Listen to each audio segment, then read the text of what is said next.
चल शिवानी, मला नाश्ता दे लवकर. आज माझ्या जॉबचा पहिलाच दिवस आहे. उगाच बॉस म्हणेल की पहिल्याच दिवशी लेट आला. आकाश म्हणाला, अरे झालं आहे, 2च मिनिटात आणते. ती त्याच्यासाठी नाश्ता घेऊन टेबलपर्यंत गेली. बरं ऐक, मी काल तुला जो नंबर पाठवलाय तिथे आज कॉल कर. त्या लोकांनी जर आज बोलावलं तर रियाला घेऊन लगेच तिथे जा. मी आज बाईक घेऊन चाललो आहे. कार तुझ्यासाठी ठेवून जातो. आकाश म्हणाला, पण खरंच ती शाळा चांगली आहे ना?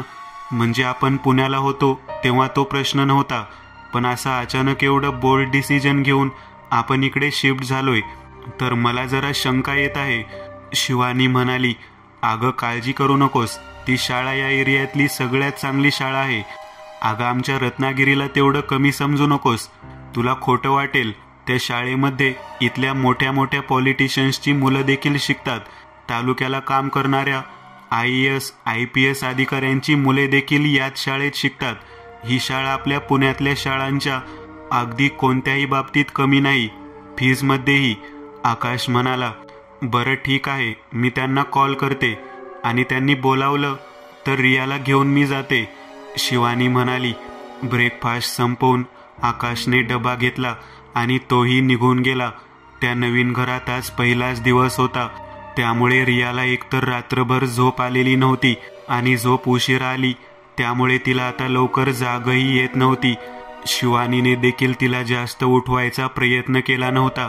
पुण्यामध्ये एका चांगल्या पोस्टवरून राजीनामा देऊन आकाशने रत्नागिरीला शिफ्ट व्हायचा निर्णय जेव्हा शिवानीला पहिल्यांदा सांगितला तेव्हा तिने त्याला वेड्यात काढलं होतं.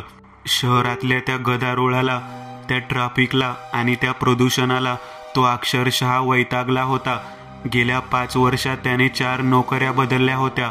त्याचं कारण एकच होतं की एका ठिकाणी जर तो टिकून राहिला असता तर त्याची सॅलरी हवी त्या वेगाने वाढली नसती.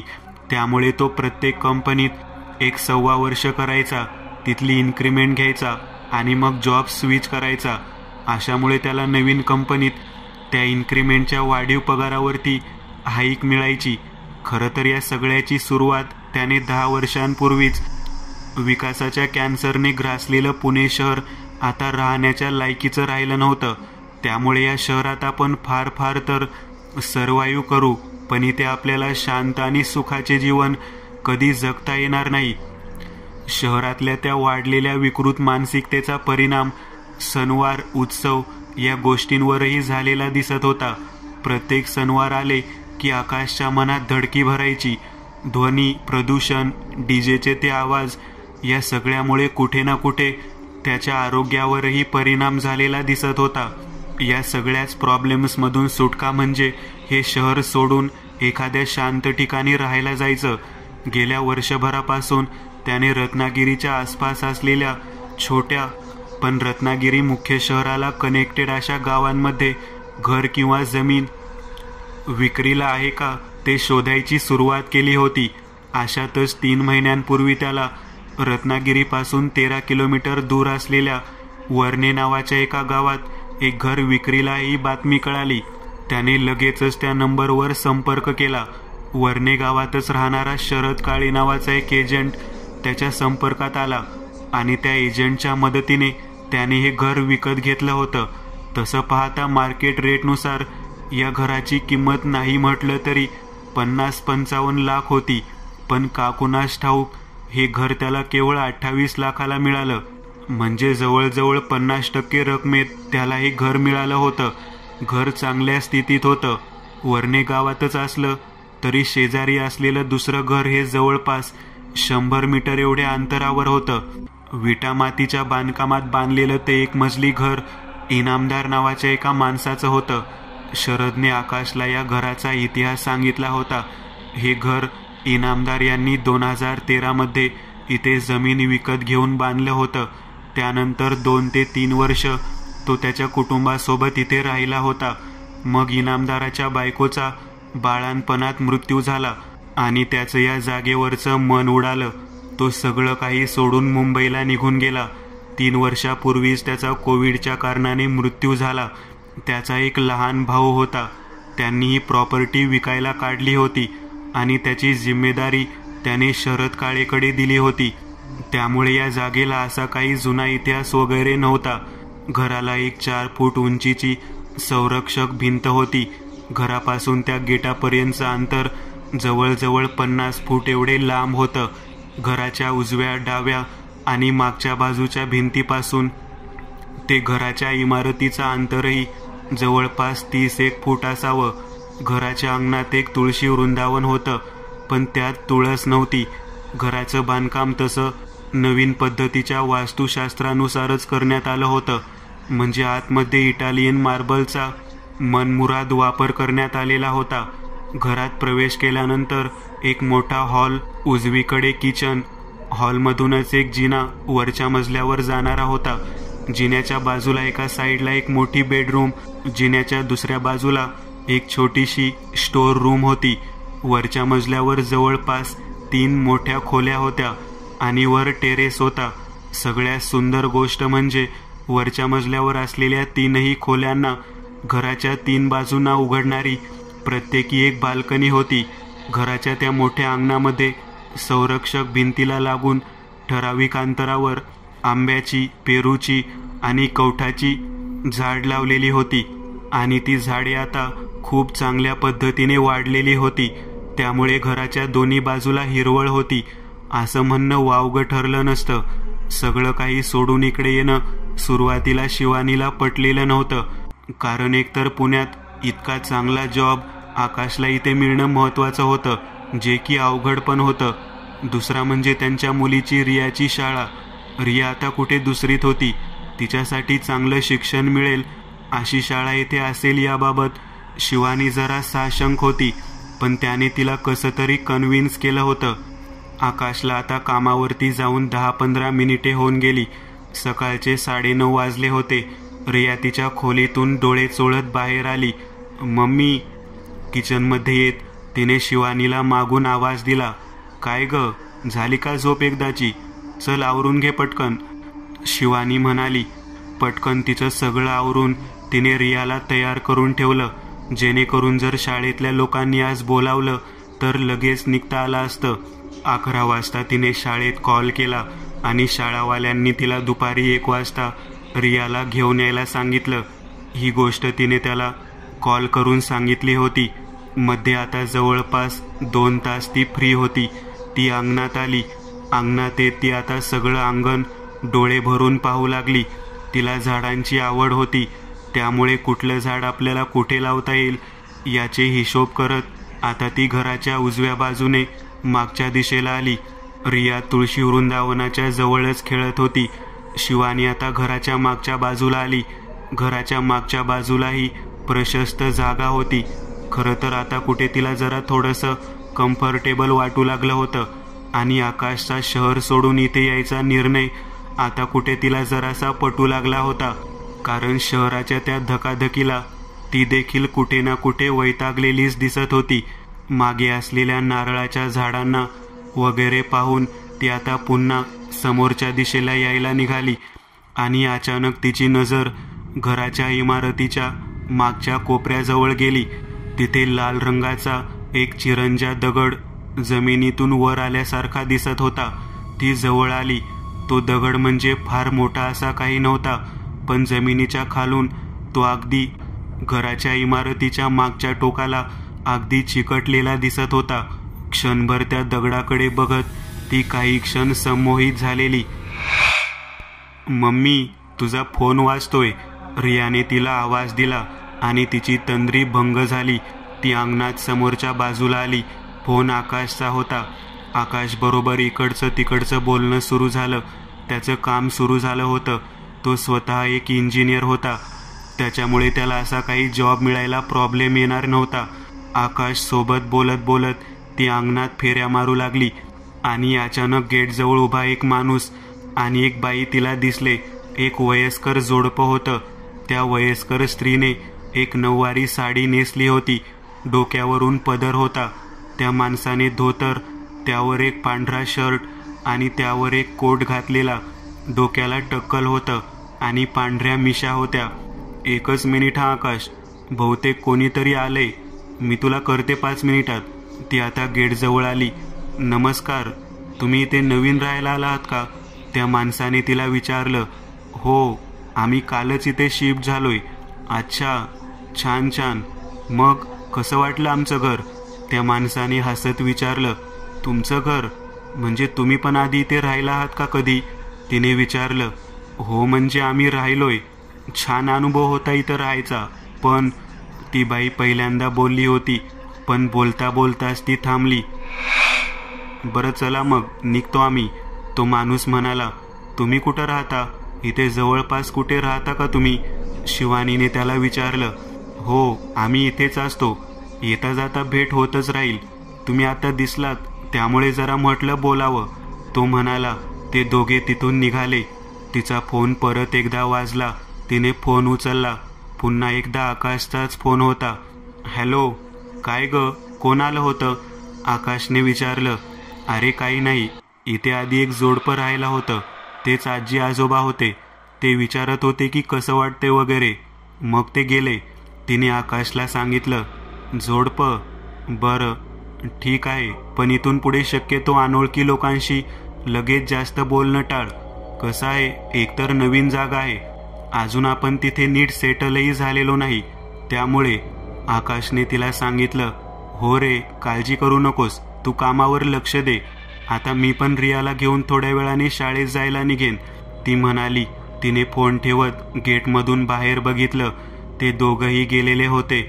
जास्त विचार न करता ती आत आली. काही वेळातच ती रियाला घेऊन शाळेत निघाली. घर लॉक केलेलं होतं. गेटमधून गाडी बाहेर काढत ती उतरली आणि तिने गेट बंद केलं. गेट समोरून जाणारी ती गाडी ते जोडपं दूरवर उभं राहून बघत होतं.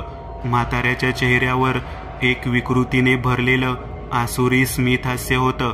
परत ते होईल का सगळं? म्हातारी एका आसुरी आनंदाने शहारून गेली. होणार, तो हसत होता. मॅडम, तुम्ही अगदी निश्चिंत राहा. आमच्या शाळेचे स्टँडर्ड्स कोणत्याही पुण्या मुंबईच्या शाळेच्या अगदी तोडीस तोड आहेत. अहो, आजकाल लोक याच भागाकडे वळत आहेत. त्या पुण्या मुंबईची ती गर्दी आणि ते हेक्टिक जीवन मानसिक आणि शारीरिक स्वास्थ्यासाठीही खराब होत चाललं आहे. आमच्या शाळेतले शिक्षक देखील आम्ही अगदी पारखून घेतो. त्या विषयात अतिशय प्रवीण असलेले शिक्षकच आम्ही अपॉइंटमेंट करतो. शिवाय इथं एक्स्ट्रा करिक्युलर ॲक्टिव्हिटीजही भरपूर असतात. लहान मुलाचं शैक्षणिक तसेच व्यक्तिमत्व विकासही महत्त्वाचा आहे. आणि जरी रियाचे 3 महिने वाया गेले असतील तरी आमच्या इथं आम्ही तिला ॲडमिशन नक्की देऊ, प्रिन्सिपल बाई म्हणाल्या. खरंच मॅडम, इथे येण्याआधी मी थोडी साशंक होते, पण शाळा बघून आता मला खात्री आहे की रियाचं कोणतंही नुकसान झालेलं नाही. तिला त्याच प्रतीचे शिक्षण मिळेल जे पुण्यात मिळत होतं. मी आजच सगळ्या फॉर्मॅलिटी पूर्ण करते, म्हणजे लवकरात लवकर रिया शाळेत यायला लागेल, शिवानी म्हणाली. त्यांची रजा घेऊन ती तिथून निघाली.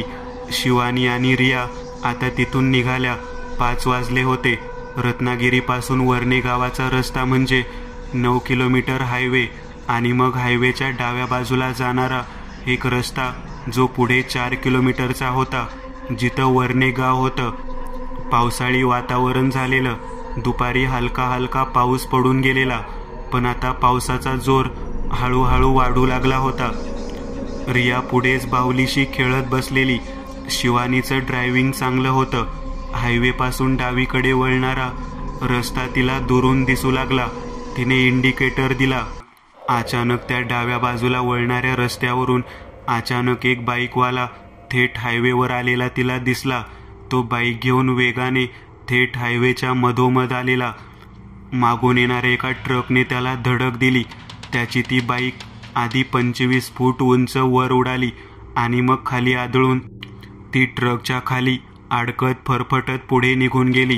पण एवढं सगळं असूनही ट्रक थांबला नाही.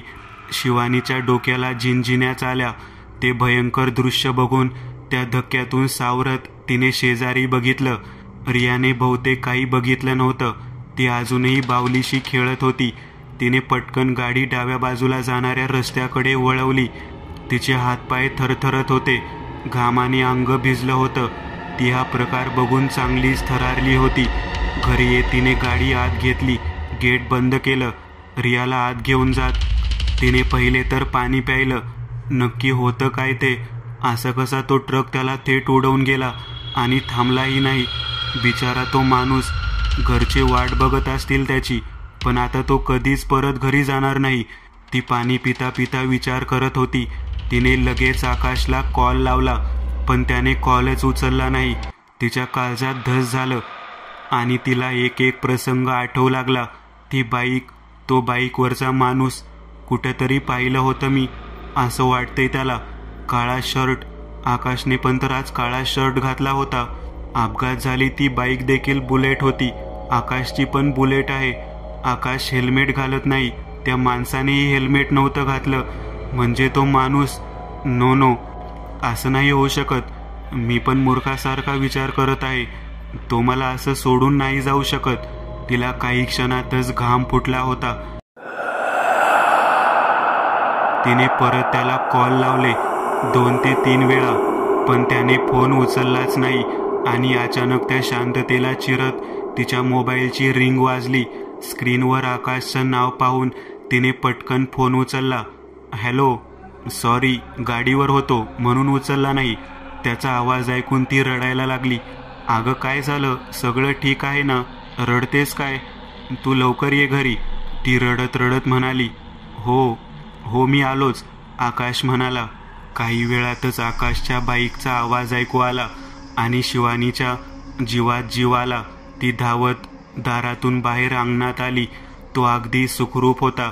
गाडी आत घेत त्याने गेट बंद केलं आणि ती पटकन त्याच्या मिठीत शिरली आणि रडू लागली. अगं काय झालं? फोनवर पण रडत होती आणि आताही रडत आहेस. चल आत, सगळं सांगते, पण उद्यापासून हेल्मेट घातल्याशिवाय बाईक चालवायची नाही, तिने त्याला बजावून सांगितलं. दोघे आत आले. तिने त्याला सगळा प्रकार सांगितला. अगं तुला भास झाला असेल, मी त्याच रस्त्याने आलोय. हायवेला कुठलाही अपघात झालेला नाही. इतका मोठा अपघात झाला होता त्या फाट्याजवळ तर ट्रॅफिक तर जाम झालं असतंच ना, पण तिथे तसं काही नव्हतं घडलं, आकाश म्हणाला. अरे तो भास नव्हता, सगळं अगदी सत्यात घडत होतं. त्याची ती बाईक, त्याचा शर्ट, सगळं काही अगदी तुझ्यासारखं होतं. अगं होतं असं.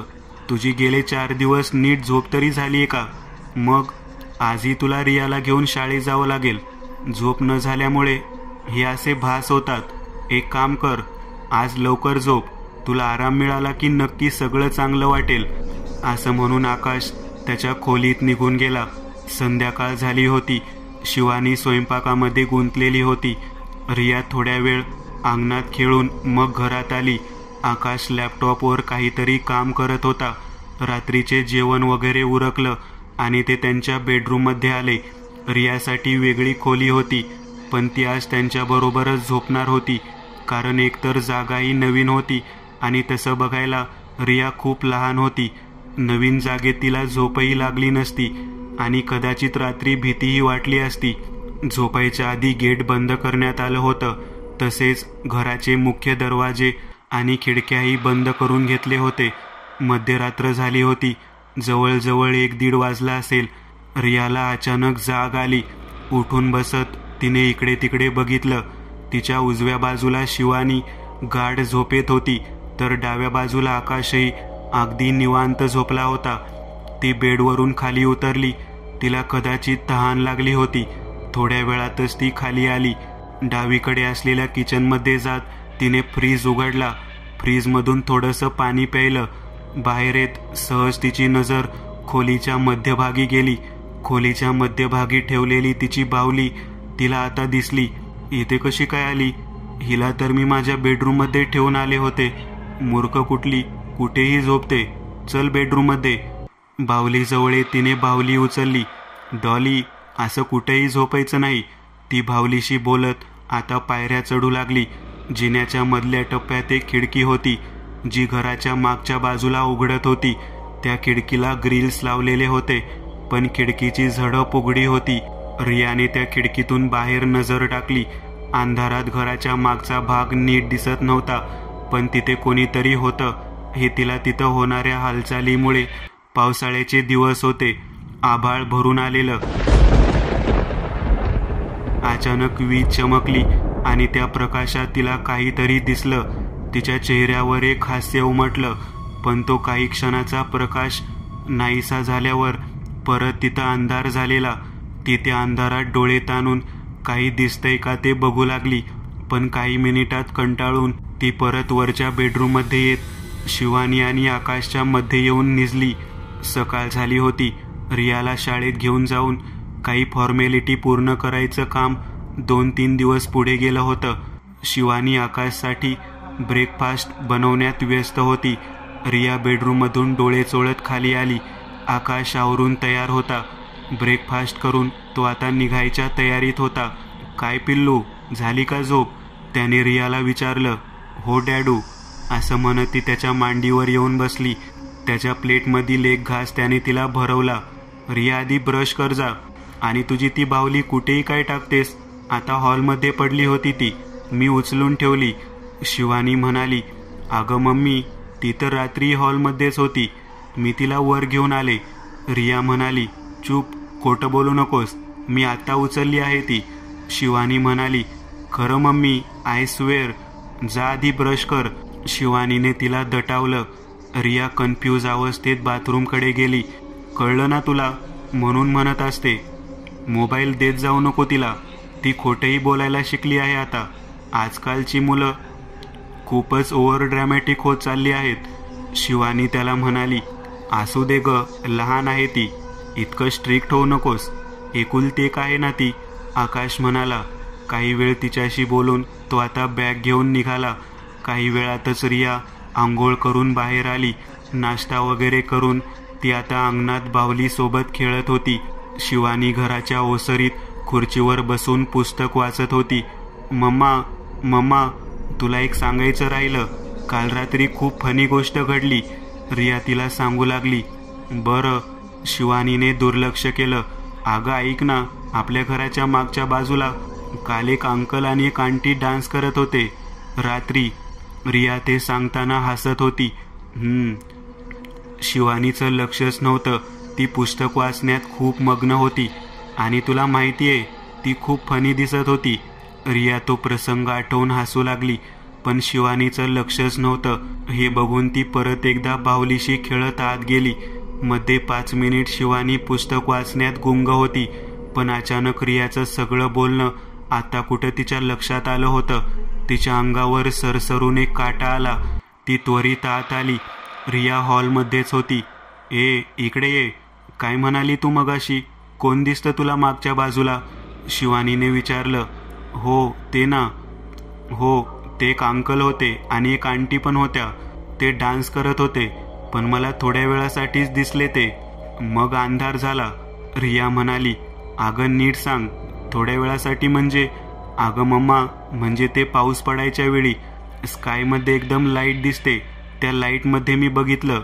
पण नंतर स्कायमधली ती लाईट बंद झाली, मग नाही दिसले ते. रियाचं बोलणं किती खरं होतं ते माहीत नाही, पण ती जे सांगत होती ते खूपच भयंकर होतं. शिवानी काही क्षण शून्यात नजर लावून नुसता विचार करत बसली. डान्स करत होते. जाऊन एकदा बघू का मागे? पावलांचे ठसे तर दिसतील. जर खरंच रिया जे म्हणते त्यात तथ्य असेल तर